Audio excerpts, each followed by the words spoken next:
我身邊呢部 Benz 咧配備都係 V8 嘅大發動機嚟嘅。呢對發動機咧其實係一對孖生兄弟嚟嘅喎。咁呢部咧 W3.2嘅 S500 配備呢個 V8 發動機咧，代號叫做 M278 嘅。呢款 M278 發動機佢嘅馬力最大去到435匹嘅呢部車。咁呢架咧 SL63 配備嘅咧係 M157 嘅發動機，而呢副 M157 發動機咧，佢嘅馬力係去到咗537匹㗎。其實咧，佢兩款發動機表面上係一樣喎，但係咧內部結構係有啲區別嘅。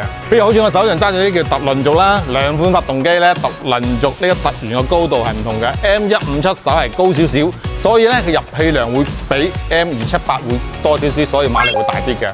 無論係 M278 啦，或者呢款 M157 嘅，平時我哋保養咧特別要注意嘅係佢嘅水溫唔可以太高啦。第二個發動機內部盡量唔好有太多積碳，如果積碳多，分鐘好容易燒機油嘅。我係專收 Benz 28年嘅 Benz 雄，幫你安心開奔馳。